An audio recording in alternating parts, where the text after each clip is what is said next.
Il était une fois un petit garçon de 12 ans, futé, rieur et malicieux. Il s'appelait Jacob. Son papa était cordonnier et sa maman vendeuse des 4 saisons.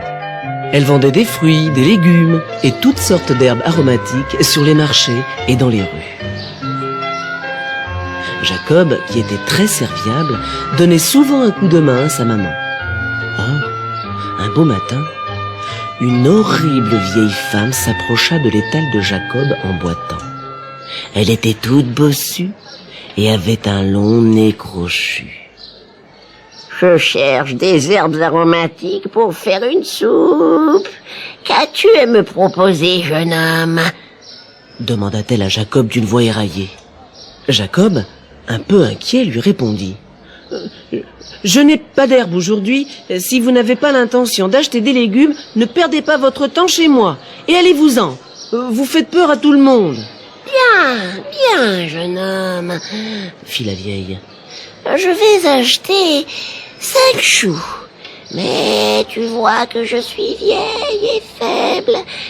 Veux-tu mettre les choux dans mon panier et les porter jusque chez moi? Jacob prit le panier et suivit la vieille femme. Ils arrivèrent bientôt devant une petite maison à l'aspect minable.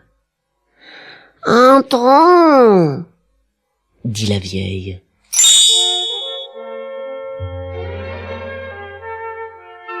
Jacob entra et de surprise resta cloué sur place.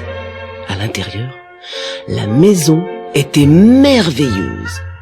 Avant même qu'il se soit remis de son étonnement, il entendit la vieille lui dire « Jeune homme, tu as porté ce panier très lourd et tu dois avoir faim. Viens dans la cuisine, je vais te donner une soupe dont tu me donneras des nouvelles. Je parie que tu n'as jamais rien mangé d'aussi délicieux. » Jacob, intrigué, s'assit à table et la vieille lui apporta de la soupe dans une assiette en argent. Quel régal! Jamais Jacob n'avait goûté une soupe aussi bonne. Elle avait un parfum étrange d'herbes et d'épices odorantes. Mais plus il mangeait, plus il sentait ses membres s'engourdir. Et quand il eut avalé la dernière cuillerée, il s'endormit sur la table. Il fit alors un rêve étrange. La cuisine était envahie d'écureuils qui travaillaient. Les uns faisaient la vaisselle, ils portaient de drôles de pantalons et des petits chapeaux verts. Les autres, en tablier blanc, préparaient la soupe. Tous bavardaient joyeusement en travaillant. Puis Jacob fit un autre rêve. Il était chef cuisinier chez la vieille femme. C'était un chef très inventif, toujours à l'affût de nouvelles recettes. Un jour, il trouva dans un placard un bouquet d'herbes qu'il n'avait jamais vu. Elles avaient la même odeur que celle qui parfumait la soupe qu'il avait mangée le jour où il était arrivé. C'est en humant leur parfum que Jacob se réveilla. « Voilà le rêve le plus bizarre que j'ai jamais fait, » murmura-t-il. « Comme il m'a semblé long. Maintenant, je dois vite rentrer à la maison, sinon mes parents vont s'inquiéter. » Et Jacob prit le chemin de la cordonnerie de son papa. Lorsqu'il entra dans la boutique, son père et son apprenti le reçurent poliment, comme s'il était un nouveau client.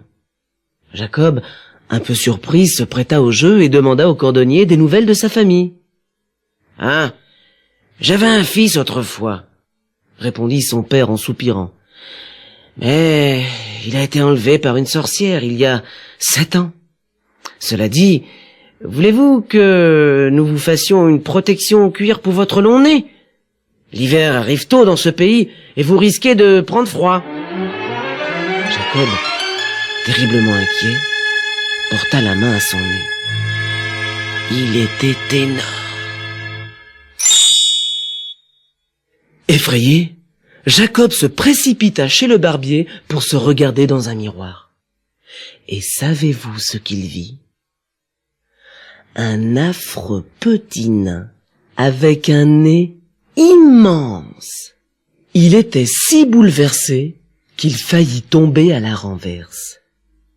il comprit soudain qu'il n'avait pas rêvé. La vieille femme lui avait jeté un sort et il avait vraiment travaillé chez elle pendant 7 longues années. Il lui vint alors une idée. Il savait que le duc de Boravie aimait la bonne cuisine et avait à son service les meilleurs cuisiniers du pays. « J'ai 7 ans d'expérience, je suis certain que le duc va m'engager, » se dit Jacob. Ragaillardi par cette idée, il se mit en route pour le château du duc. Le lendemain matin, il arriva au château et fut reçu par le maître d'hôtel qui l'accompagna aux cuisines et le présenta au chef cuisinier. Celui-ci observa le nain et lui posa des questions sur des recettes anciennes et des épices rares. Le nain connaissait toutes les réponses et gagna très vite l'estime du chef qui lui confia la préparation du petit déjeuner du duc. Jacob se mit au travail et quand il eut terminé, un domestique dressa le couvert sur un plateau en argent et servit le duc. À la fin de son repas, celui-ci demanda à voir immédiatement le chef cuisinier. Si le duc n'a pas aimé son petit déjeuner, je vais recevoir un blâme. Peut-être me fera-t-on jeter aux oubliettes. Gémit le chef cuisinier en tremblant de la tête aux pieds. Finalement, il prit son courage à 2 mains et entra dans la salle à manger.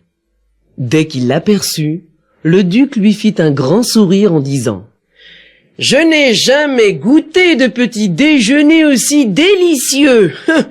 Qui l'a préparé aujourd'hui? Je voudrais le remercier. »« Votre Altesse, » répondit le chef, « c'est un nain qui a préparé votre petit déjeuner.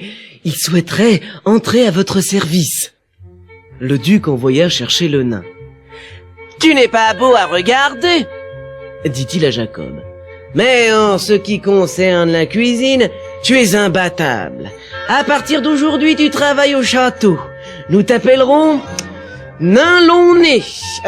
Prends cette pièce d'or en récompense de ton excellent travail. » Le duc fut enchanté de son nouveau cuisinier. Nain Long-Nez savait cuisiner tous les plats, savoureux, sucrés, simples ou élaborés, tout ce que le duc désirait, Nain Long-Nez le lui préparait.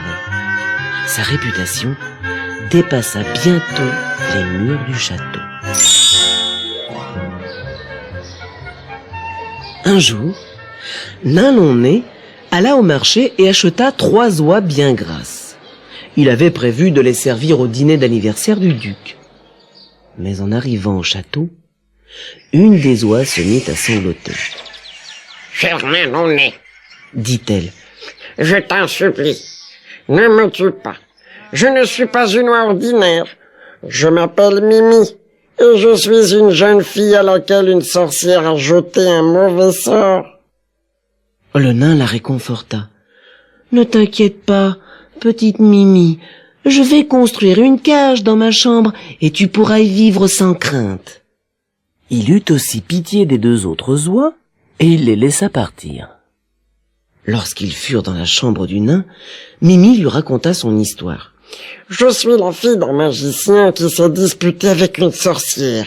Pour se venger, elle m'a enlevée, transformée en oie et envoyée très loin de chez moi. » Nain Long-Nez lui raconta à son tour son histoire. «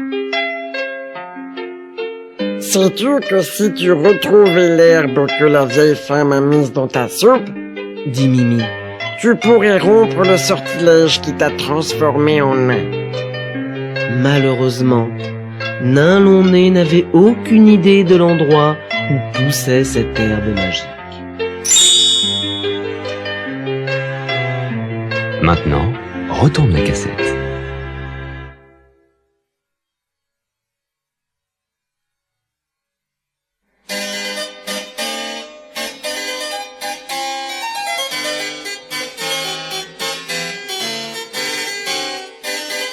Quelques jours plus tard, le prince d'une contrée voisine rendit visite au duc qui, pour éblouir son invité, demanda à Nain Long-Nez de préparer ses meilleures recettes.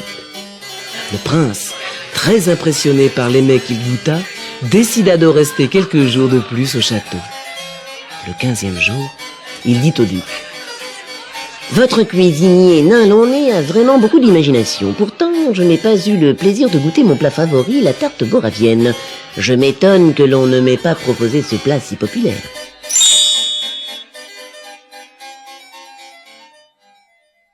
Le duc, confus, fit venir nain Launay et le réprimanda.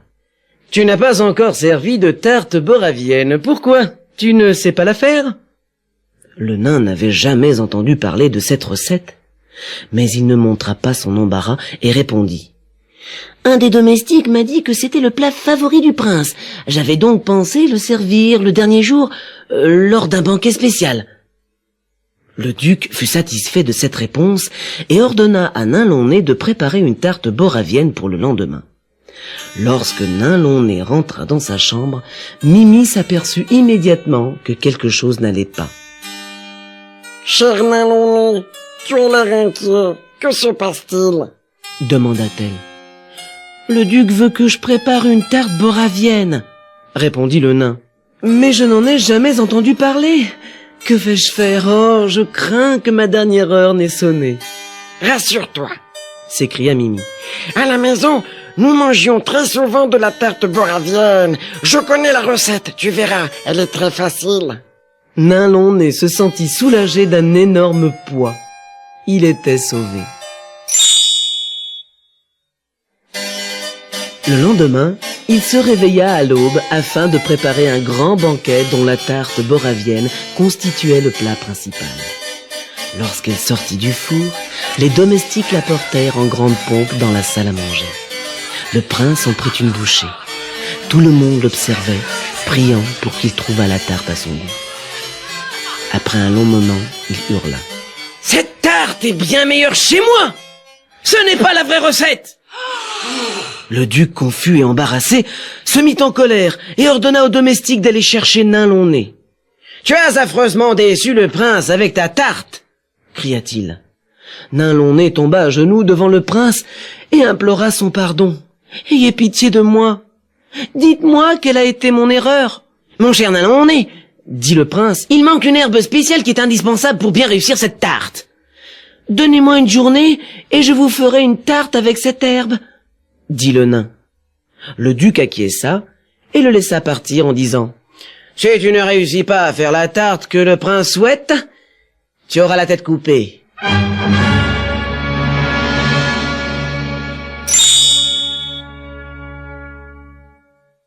Nain Launay se précipita dans sa chambre et raconta à Mimi ce qui s'était passé. « Ce n'est pas grave, » répondit-elle. « Je connais cette herbe. Elle pousse sous les vieux châtaigniers. Y a-t-il un vieux châtaignier dans les jardins du château ?» Nain Launay en connaissait un. Et ils sortirent chercher l'herbe. Mimi travailla dur, creusant au pied de l'arbre avec son bec. Au bout d'un moment, elle s'écria. « La voici! Regarde! Il y en a plusieurs touffes !» Nain Launay en prit un bouquet et le renifla. L'odeur de cette herbe lui rappela la soupe de la vieille femme. « Vite! Nous n'avons pas de temps à perdre. Nous devons rentrer dans ta chambre avant que les gardes ne fassent leur ronde. » dit Mimi. De retour dans sa chambre, Nain Launay se mit à humer l'herbe encore et encore, prenant de longues inspirations. Il se mit soudain à grandir. Grandir, grandir. Et plus il grandissait, plus son nez rapetissait. Mimi poussait des petits cris de joie. Alors Jacob lui dit, « Je te dois tout, Mimi. Maintenant que je suis devenu un jeune homme sain et fort, il faut que je fasse quelque chose pour toi. Quittons le palais du duc, allons chez ton père et voyons s'il peut te libérer du sortilège. » Lorsqu'ils arrivèrent chez le magicien, Jacob lui raconta ce qui leur était arrivé. Ému jusqu'aux larmes, le magicien le remercia et dit à sa fille, « La sorcière m'a dit que je ne pourrais rompre son sortilège que si un beau jeune homme tombait amoureux de toi. » Il avait bien remarqué que Jacob et Mimi s'aimaient déjà profondément. Alors, il prononça une formule magique et Mimi redevint la jolie jeune fille qu'elle était autrefois. Un soir, pendant que les parents de Jacob dînaient, quelqu'un frappa à la porte. La mère alla ouvrir et vit un beau jeune homme souriant. Elle reconnut immédiatement son fils et l'embrassa tendrement, riant et pleurant à la fois. Son père aussi se précipita pour l'embrasser, les larmes aux yeux. Jacob leur présenta sa future femme Mimi et leur annonça son intention de s'installer en ville. Jacob et Mimi achetèrent une auberge où les talents de cuisinier de Jacob attirèrent une nombreuse clientèle. Les gens vinrent des 4 coins du pays pour savourer cette délicieuse cuisine et il devint bientôt le cuisinier le plus célèbre du royaume. Il épousa Mimi et ils vécurent heureux pendant de longues années.